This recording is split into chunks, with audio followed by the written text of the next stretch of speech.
two, one, two, three.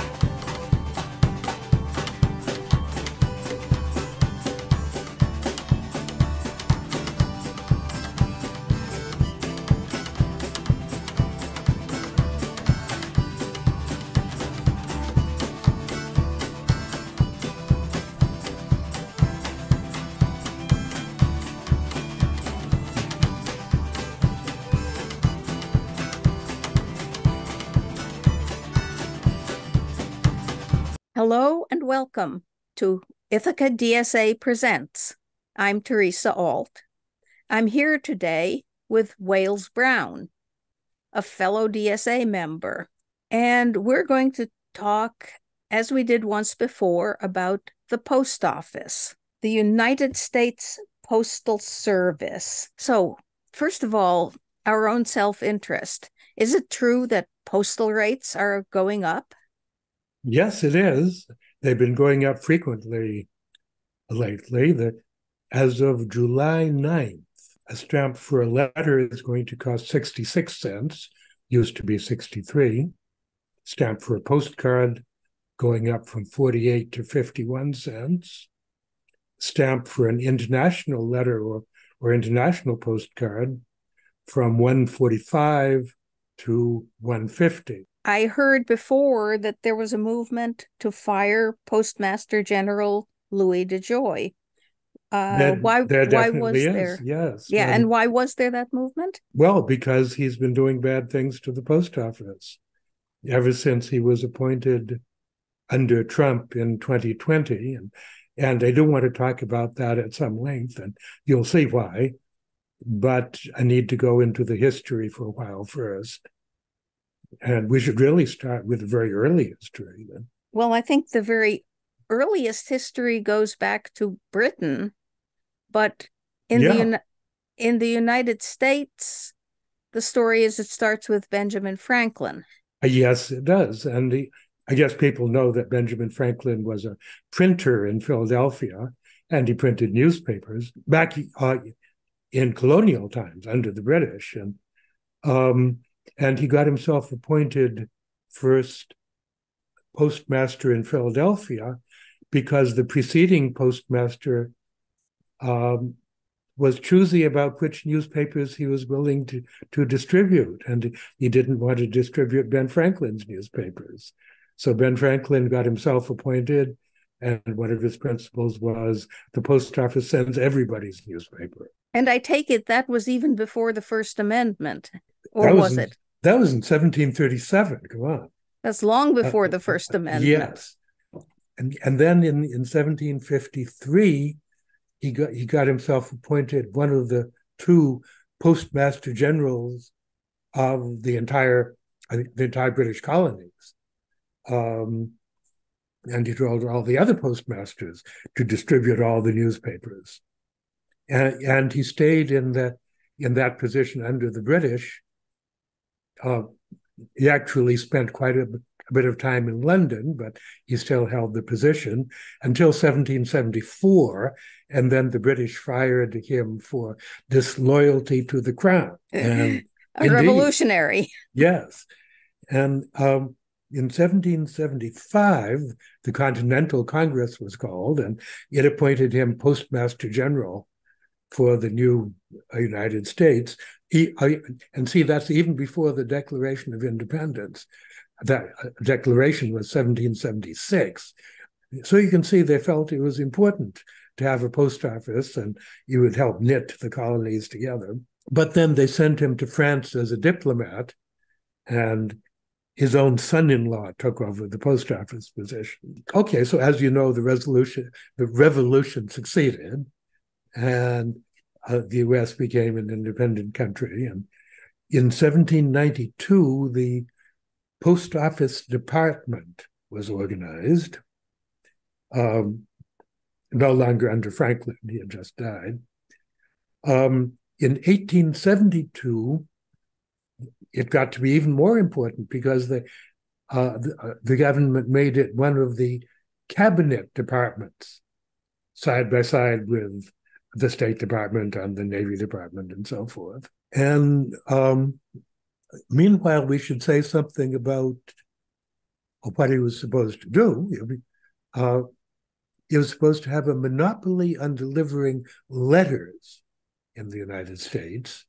And it could deliver other things too, and it certainly did. It delivered newspapers, but nobody else was supposed to deliver letters.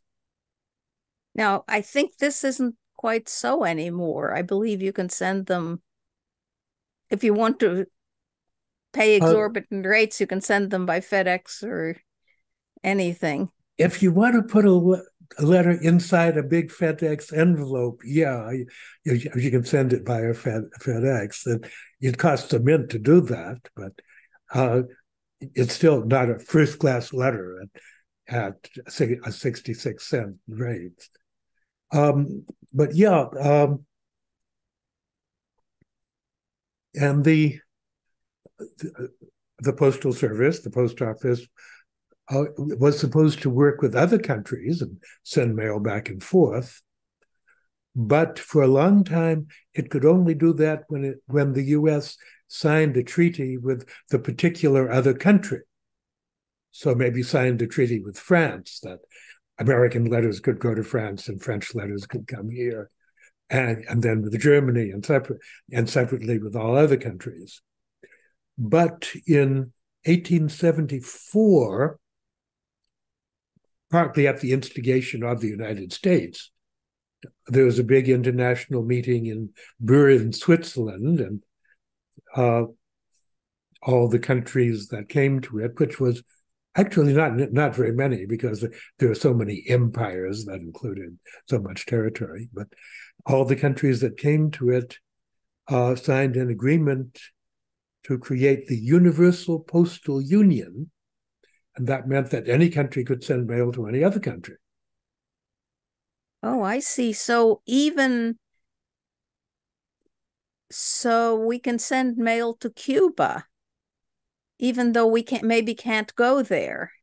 Well, or in practice, there are violations of that. It's not quite true.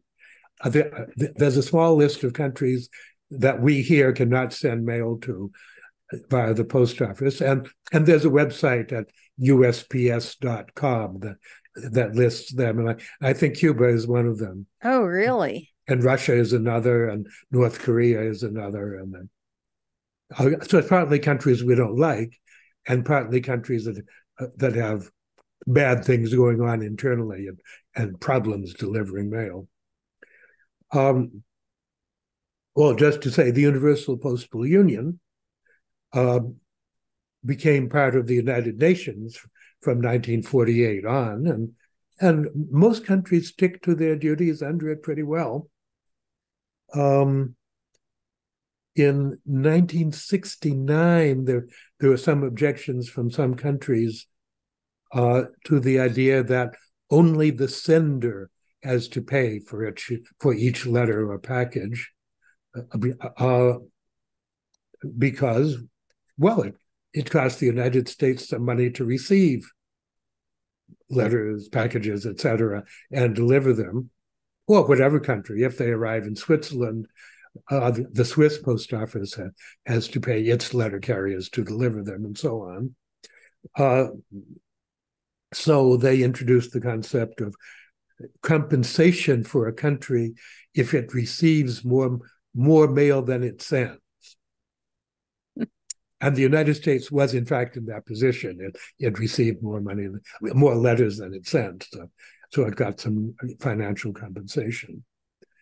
But then skipping ahead a little, in 2018, President Trump threatened to pull the United States out of the Universal Postal Union because he said, other countries are sending us mail cheaply, but we have to pay large postage inside the US, and that's obviously not fair.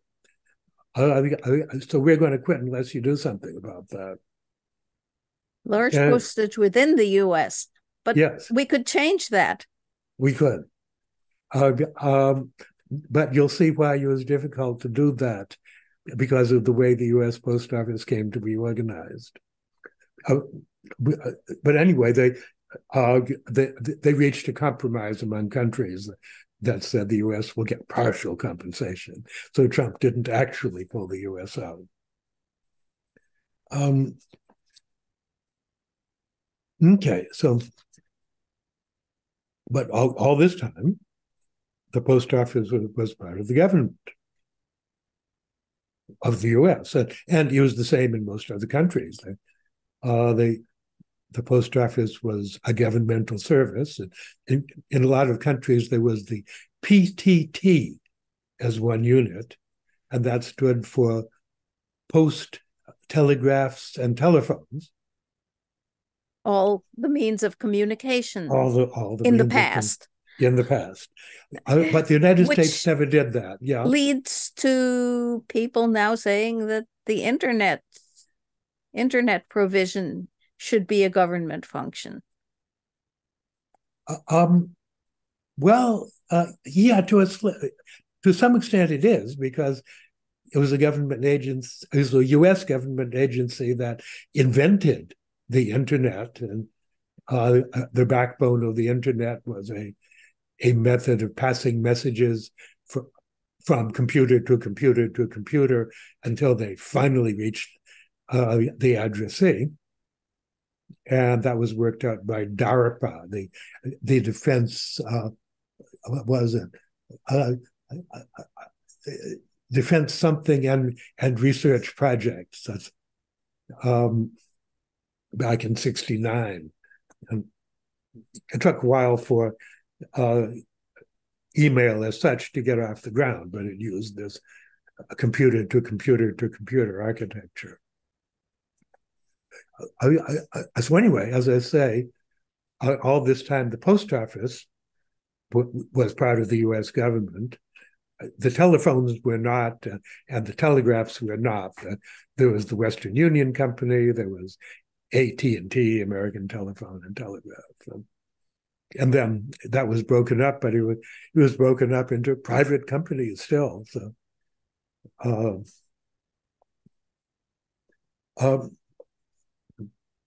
now we should say that as long as post office jobs were government jobs, it was a good place to work. And in particular, it was a place where a lot of African Americans could get good middle-class type jobs and make careers in the post office. But it all started going downhill in 1970. What happened then? Well, two things happened. First of all, there was a post office strike that wasn't supposed to be, because government employees weren't supposed to strike, but they did strike in New York City, and then that spread to the rest of the U.S. And that was in the spring, and then in August 1970, President Nixon got a law passed, which was partly good and partly bad, the Postal Reorganization Act. And it said, we're spinning the post office off as a sort of quasi-governmental, quasi-non-governmental organization. And a bit like Amtrak running the passenger trains, not totally, but as we know, Amtrak doesn't run the passenger trains very well. And the quasi-independent post office didn't run very well either. At first, the unions liked it. At that time, well, there still are, there were 4 different post office unions: the National Association of Letter Carriers, the American Postal Workers Union, the National Postal Mail Handlers Union, and the National Rural Letter Carriers Association, because it was easier for them to bargain collectively. They still weren't supposed to strike. They did occasionally, but they weren't supposed to.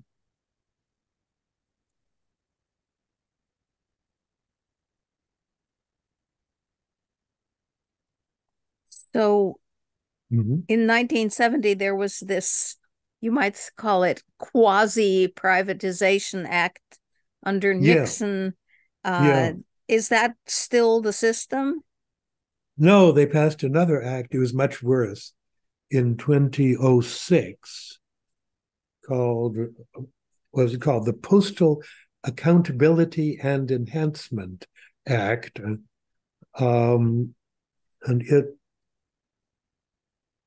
it made the post office pay retirement benefits, that is, set aside money for retirement benefits to cover 50 years in the future.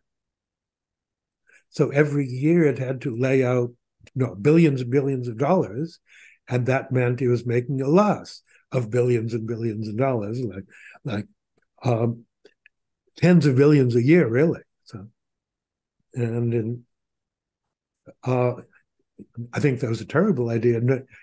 Nothing else, either government or non-governmental, has to save up for retirement benefits that it's going to pay in 50 years. Yeah, I think the standard is you want something like 6 months worth of reserves. Yeah. Yeah, well, these weren't really reserves because the post office couldn't reach into it if it needed it. Oh. It was supposed to be saved for the workers. Well, they'd mostly been born, but they mostly weren't working for the post office yet, but they're going to retire in 50 years. Okay, so here's the post office. It's losing money. There's the perception among some of the public that it should be like a business. It should make money, not lose money. I'm not sure I appreciate that. Since 2011, it's been trying to close some post offices, and sometimes Congress would step in and say, "Don't close these post offices," but then they would close other post offices. Yeah, I remember there was a time when, I don't know, there was a threat to close the Ithaca post office, and we all called our congressman. Yeah, so Congress still had some control over it.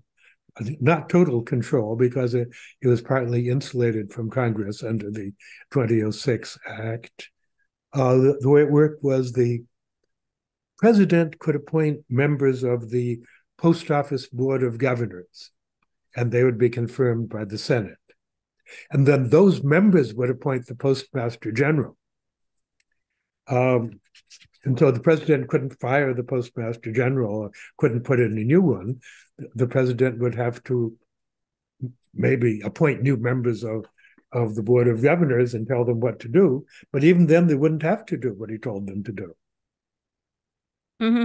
So there is this sense that the problematic Louis DeJoy was a Trump appointee, but he was an indirect Trump appointee, because Trump appointed some governors that he liked, and they appointed a Postmaster General that they thought Trump would like, and indeed he did.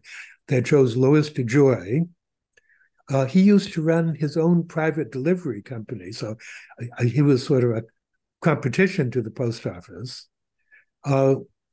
Nothing as well known as FedEx or UPS, but it was a company, and it did stuff that the post office could also have been doing.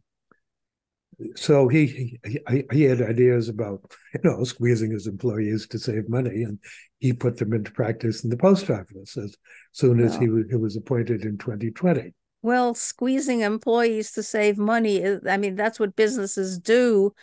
But yeah, I think one of the delivery services, UPS, is about to face a big strike. Yeah, something like August 1st.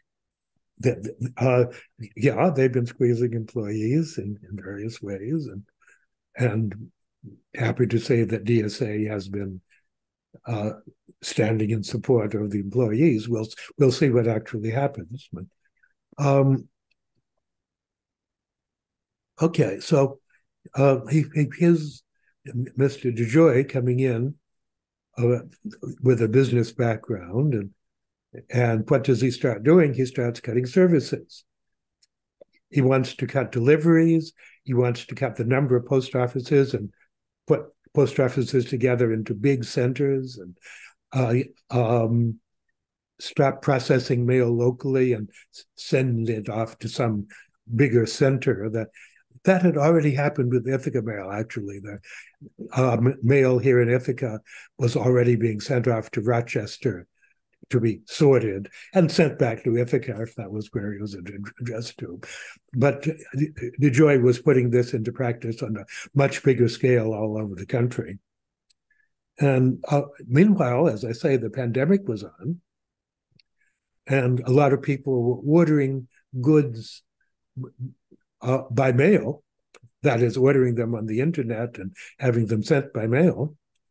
And so there were many more packages sent through the post office, but fewer letters. Email had partly been responsible for that, but also the pandemic didn't help. People weren't going to their place of business and writing business letters. Okay, so DeJoy decided to concentrate on company-to-customer package service. And here Congress stepped in. Remember, it's 2020, and an election is coming up, and a lot of people are going to want to vote from home. So they need a good mail service in order to do that. And Congress said to the post office, don't cut service until after November, when the election has to take place. And DeJoy said, okay. And so the election took place, and then he cut service. He also wanted to cut it down to 5 days a week delivery instead of 6, but Congress didn't like that either. So Congress does get to set some of the rules, even now. It's difficult for Congress. Apparently, Congress is able to say, don't do this specific thing. Huh. But it's more difficult for Congress to say, keep the Ithaca post office open, or deliver letters just as fast as you deliver packages, or whatever. Now, besides the Board of Governors, which is indirectly appointed by whoever is president and confirmed by the Senate, I mean, the president appoints the board, and the board can appoint the Postmaster General, who's in charge. And is that the really the sole body in charge? No, there's also the Postal Regulatory Commission, and that's similar. It's the president's appointees and confirmed by the Senate, but it's a much smaller body. It's got something like 81 employees. What it's supposed to do is give its consent when their postal rate increases, or not give its consent. Mm-hmm. It always seems to give its consent because it's not really in a position to look around and see how good the service really is, and whether that's justified. There was recently a white paper, so-called, published by some former members of the Postal Regulatory Commission, saying essentially DeJoy is full of it when he criticizes regulatory agencies, and we need bigger and better regulatory agencies. And that's something I would go along with. Well, I think that applies to most utilities. Yes. I mean, we're having similar discussions around electric rates and the regulation of electric and gas utilities in New York State. Yes, indeed. And utilities are mostly privatized. There's some places where there are government-run utilities, and what I hear about them makes them sound better. So DeJoy is still in there. President Biden has been able to appoint, I think it's 3 out of 9 members of the Board of Governors, but not enough to really fire DeJoy, because they have to take a vote and have a majority and so forth. DeJoy is going ahead with what he calls his 10-year plan to consolidate post offices and slow delivery even more. If you look at the website of the Postal Service, you can say it makes claims, oh, we're delivering 90-some% of mail on time.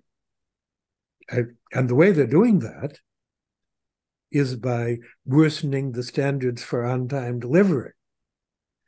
So instead of saying, we try to deliver all letters within 3 days, they say, well, when it's to some outlying location like the Pacific Northwest, we try to deliver within 5 days, and mostly we succeed.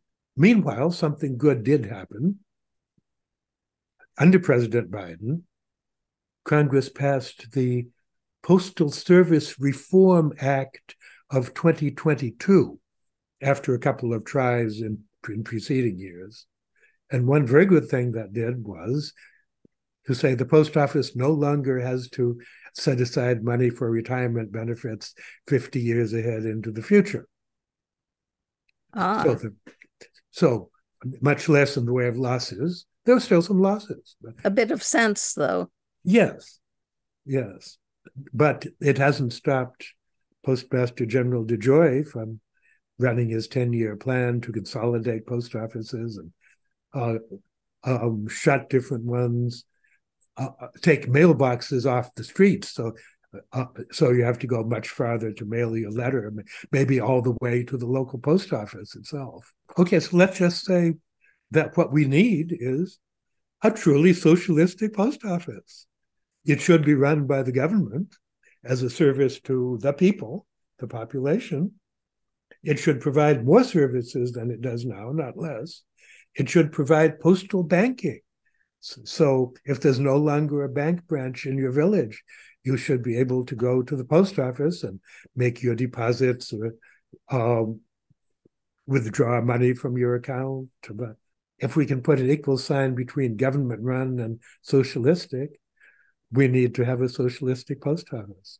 And that leads me to one last question. How have you learned about all this? Oh, there was a group of postal workers within DSA, postal workers and retired postal workers.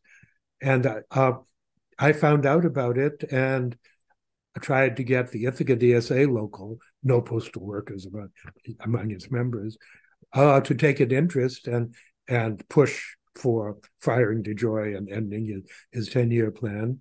I didn't get it to be a big priority among the local people in DSA, but I did attend a bunch of Zoom meetings with postal workers from Albany and from Portland, Oregon, and from Florida and Georgia, and I even testified one time before the Postal Board of Governors, and I said, fire DeJoy and restore services. Great. Always active. Well, thank you, Wayles Browne. This has been a lot about a service that some of us use every day. This has been Ithaca DSA Presents. I'm Theresa Alt. We've been talking about the post office. 1, 2, 1, 2, 3.